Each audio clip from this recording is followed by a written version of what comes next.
In this video, we are going to record revision of AS12 government grants. So पहली condition है कि government grant को हम recognise कब करते हैं. सबसे पहले जो कंडीशंस रिलेटेड टू ग्रांट है वो पूरी होनी चाहिए और कलेक्शन ऑफ ग्रांट की रीज़नेबल सर्टेनिटी होनी चाहिए. अगर ग्रांट रिसीव्ड है बट उसकी रीज़नेबल सर्टेनिटी नहीं है कि हम कंडीशंस को कंप्लाई कर पाएंगे या नहीं, तो उसको लाइबिलिटी ट्रीट किया जाएगा. Now next part is that how many type of grants are there. So basically there are 4 types of grants which are divided under 2 heads. First is capital approach. Capital approach किन grants पे लगेगी? Grants which are provided on non-depreciable assets and which are provided for promoters contribution. And income approach लगेगी for depreciable assets and revenues. Now there is one point that if any tax benefits are provided by government to an entity, then it is not considered as grant under AS12. Now next part is grant for revenue expenditure or revenue nature grant. So when received, then we have to treat it liability until expenditure incurred, but when expenditure is made, then either deduct from such expense or charged as other income in P&L. Now we are starting with first grant for depreciable assets, which will cover under income approach. Now depreciable assets में grant को recognise करने के 2 methods होते हैं. First method is asset reduction method. Asset reduction method में क्या होता है कि हम एसेट की कॉस्ट में से ग्रांट के अमाउंट को कट कर देते हैं और फिर हम अकॉर्डिंगली डेप्रिसिएशन कैलकुलेट करेंगे. So what are the entries under asset reduction method? So at the time of receiving of grant, we will pass entry bank account debited to government grant account being grant received. Second entry is we will transfer government grant account debited to fixed assets. Cost of asset अब हमारी reduced होगी और हमें depreciation accordingly calculate करना है. Now how we will calculate depreciation at the end of the year? So depreciation at the SLM method will be calculated as carrying value minus grant received minus salvage value divided by estimated useful life, or in case of WDV it will be calculated as carrying value minus grant received into percentage of depreciation. Now step 3 is related to refund of grant. जब grant refund हो जाएगी तो उस time में entry आएगी fixed assets account debited to bank account. अब हमारा fixed assets का बैलेंस इस टाइम रिफंड के टाइम बढ़ गया, तो फिर हम रिफंड के बाद डेप्रिसिएशन को भी अकॉर्डिंगली कैलकुलेट करेंगे. This is the example of asset reduction method. इसमें देखो ओरिजिनल कॉस्ट एसेट की है 5 लाख और हमें 2 लाख की ग्रांट रिसीव्ड हुई है. तो फिर अब हम डेप्रिसिएशन कैसे कैलकुलेट करेंगे? एसेट की कॉस्ट में से हम ग्रांट को माइनस कर देंगे, हमारे पास आ गई 3 लाख. उसमें से फिर minus salvage value 40,000 divided by 5 years. So this is our depreciation 52,000 per annum. Now next example is with the help of given information in the above example, calculate depreciation for 3rd year assuming company has received grant in the beginning of 3rd year. अब पहले case में था कि हमें grant starting में मिल गई थी, लेकिन इस केस में है कि हमें जो ग्रांट है वो 3rd ईयर के स्टार्टिंग में मिली है. तो इसमें हम क्या करेंगे, पहले 2 सालों की हम कैरिंग अमाउंट निकालेंगे, लेकिन हम पहले 2 सालों की डेप्रिसिएशन माइनस करके 3rd ईयर की पहले कैरिंग अमाउंट निकाल लेंगे. जैसे ओरिजिनल कॉस्ट 5 लाख थी और depreciation for 1st and 2nd year हमारा था 1,84,000 which is calculated as this. Now carrying amount after 2 years is 3,16,000. Now जब हमें अब 3rd ईयर की जब हमने डेप्रिसिएशन कैलकुलेट करनी है, तो डेप्रिसिएशन कैसे कैलकुलेट होती है? हम कैरिंग अमाउंट में से ग्रांट रिसीव्ड की अमाउंट को डिडक्ट करते हैं. तो 2 लाख डिडक्ट कर दिए तो हमारी कैरिंग अमाउंट आ गई 1,60,000. नाउ अकॉर्डिंगली हम डेप्रिसिएशन कैलकुलेट करेंगे 1,16,000 माइनस सैल्वेज वैल्यू 14,000 और हमारे कितने ईयर्स रह गए हैं? 3 years. So like this we will calculate. Now this example covers both refund and receive of grant. इसमें क्या है कि कॉस्ट है 10 लाख और उसकी यूजफुल लाइफ है 10 साल.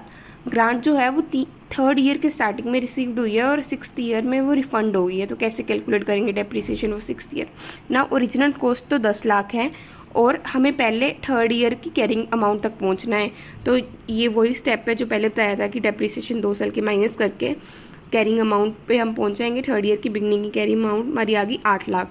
अब हमें ग्रांट रिसीव्ड हुई है 3rd ईयर के स्टार्टिंग में 2 लाख, तो इसको माइनस कर देंगे ग्रांट रिसीव्ड को 2 लाख. तो ये हमारी रिवाइज्ड कैरिंग अमाउंट होगी. अब हम डेप्रिसिएशन कैसे कैलकुलेट करेंगे 3rd ईयर ऑनवर्ड? सो हमारी carrying amount by 8 years into 3 years. So it comes as 2,25,000. Into 3 years क्यों किया हमने, क्योंकि सिक्स ईयर की बिगिनिंग में वो तो रिफंड ही होगी, तो हमें 3 साल के लिए ही डेप्रिसिएशन कैलकुलेट करनी है ना, हमें 6th ईयर की कैरिंग अमाउंट पे पहुंचना है। तो carrying amount of asset after 5 years means at the beginning of 6th year is like 3,75,000। अब मेन है कि जब हमें ग्रांट रिसीव होती थी तो अब हम उसको कैरिंग अमाउंट में से माइनस करते थे, लेकिन जब ग्रांट रिफंड हुई तो अब हम उसको ऐड कर देंगे। सो हमारी रिवाइज्ड कैरिंग अमाउंट होगी 5,25,000 और डेप्रिसिएशन आफ्टर रिफंड आ गया 5,25,000 by 5 years because 5 years are remaining, so 1,05,000 per annum. So now there is a turn of option second, which is amortization of deferred grant method. So under this method हम grant को deferred income treat करेंगे और उसको credit करेंगे to deferred grant account instead of fixed account, and grant जो है वो amortized होगी over the economic life of asset. So what are the entries under amortization of deferred grant method? So at the time of receipt of grant, same entry bank account debited to government grant account, but अब इसको government grant account debited to deferred grant account आएगा, fixed account नहीं आएगा. And step 2 is amortization of grant at year end. So deferred grant account debited to P&L account. And how we will calculate amortization or depreciation? So SLM method में deferred grant by life और WDB में deferred grant into percentage of depreciation. Now at the time of refund of grant, case 1, अगर refund जो है वो मोर है outstanding balance in deferred grant account के, like हमने डेफर्ड ग्रांट हम अमोर्टाइज करते थे पहले के सालों में, लाइक सपोज हमारे पास डेफर्ड ग्रांट में हमने 10 लाख इनिशियली ट्रांसफ़र किए थे, लेकिन अब हम उसमें से 7 लाख ट्रांसफ़र कर चुके हैं टू P&L. अब हमारे लेफ्ट अमाउंट होगी 3 लाख, लेकिन हमें रिफ़ंड करना है 5 लाख, तो डेफर्ड ग्रांट में से हम 3 लाख ले लेंगे जो बैलेंस होगा, और बाकी का 2 लाख हम P&L में से लेंगे to bank. Now case 2 is if refund is less than outstanding balance in deferred grant account. So इस केस में हम रिफ़ंड कर देंगे debit to deferred grant account and balance amount.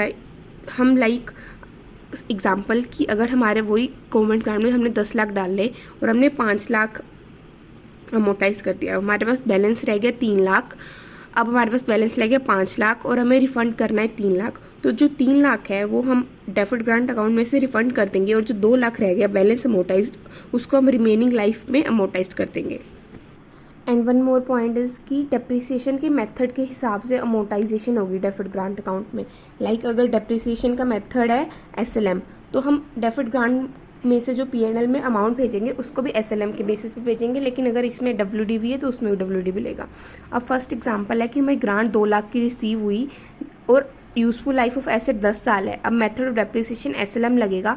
अब हमें बताना है कि what if grant has been received after 2 years from acquisition of assets, and what if depreciation is 15% per annum on WDB basis in case 1.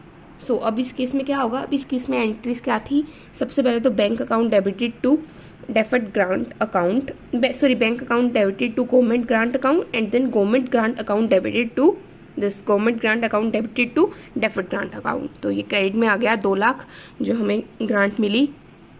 अब हम P&L में कैसे करेंगे, लाइक इसमें मेथड ऑफ डेप्रिसिएशन SLM है, तो डेफर्ड ग्रांट में भी SLM ही होगा.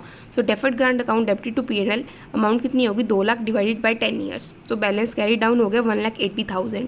तो अब इसको नेक्स्ट साल में 1,80,000 डिवाइडेड बाय 9 ऐसे करके हम कर देंगे. अब केस 2 था हमारा कि अगर जो ग्रांट है वो रिसीव्ड हुई है after 2 years from acquisition of assets. So by government grant वही 2 lakh to P&L 2 lakh divide by 8 years, क्योंकि आफ्टर 10 साल वैसे लाइफ है, लेकिन हमें 2 साल के बाद मिला है, तो 2 लाख बाय 8 साल, तो ये हमारा 1,75,000 बैलेंस आ गया. तो इसको हम फर्दर ऐसे ही P&L में कर देंगे अमोर्टाइज. नेक्स्ट है कि अगर डेप्रिसिएशन का 15% per annum on WDB basis है, तो इसमें बस वही मेथड चेंज होएगा, 2 लाख का 15% हम ले लेंगे. सो बाय बैलेंस कैरी डाउन 170 आ गया, तो 170 का 15%. सो this is easy. Next example is of refund. अब रिफंड के केस में मैंने बताया था ना कि 2 केसेस है. पहला कि जो रिफंड की अमाउंट है वो ज़्यादा है डेफर्ड गवर्नमेंट अकाउंट से, तो उसमें तो P&L यूज़ हो जाएगा. अब ये एग्जांपल है कि अगर रिफंड की अमाउंट कम है, लाइक बैलेंस है 20,000 और जो रिफ़ंड है वो 12,000 ही है, तो बाय बैलेंस ब्रोट डाउन पहले हम ले आएंगे, और टू बैंक 12,000 हो गया, तो हमारे पास जो 8,000 बच गया वो हम अमोटाइज कर देंगे over useful life 8,000 by 10 year. So this is done. Now next part is related to grant for non-depreciable assets, example land and stock. If it requires certain obligations to be fulfilled in the future period, then amortize over such period of fulfilling the obligation. मतलब जब तक condition fulfil कर रहे हैं तब तक amortise कर दो, लेकिन अगर कोई ऑब्लिगेशन नहीं है, मतलब कंडीशन कोई नहीं है, ऐसे ही मिल गया, तो उसको पूरा कैपिटल रिजर्व में भेज दो immediately. Now what are the entries in this? At the time of receipt bank account debited to government grant. Now government grant account debited to capital reserve account, capital reserve में transfer करेंगे. Like हमने asset reduction में तो fixed account में किया था, उसके बाद हमने अमोटाइजेशन में डेफर्ड अकाउंट में किया था, लेकिन इसमें जो नॉन डेप्रिसिएबल है इसमें हम कैपिटल रिजर्व में ट्रांसफ़र करेंगे. और स्टेप 2 है at the time of refund of grant capital reserve account debited to bank account. Non depreciable में और भी आती है कि like grant related to promoter contribution. Like अगर ग्रांट कोई न्यू बिजनेस सेटअप के लिए मिली है तो उसको प्रोमोटर कंट्रीब्यूशन बोलते हैं, और एंट्रीज उसमें सेम यही वाली रहेंगी. More grant in the nature of promoter contribution is transfer to capital reserve account, like इस केस में हुआ था नॉन डेप्रिसिएबल में. और जो ये कैपिटल रिजर्व है, it is not allowed to be distributed as dividend and also not allowed to be deferred to P&L. Entries are same. Now next part is refund of grant. So refund of grant is shown as extraordinary item as per AS5. और इसका treatment क्या है? Unamortized balance not yet charged to P&L shall be reversed, and balance if any shall be transferred to P&L. If grant was earlier credited to capital reserve, then capital reserve shall be reversed. If it is earlier credited to fixed asset account, then to be charged to fixed asset account. So this is overall coverage of AS12.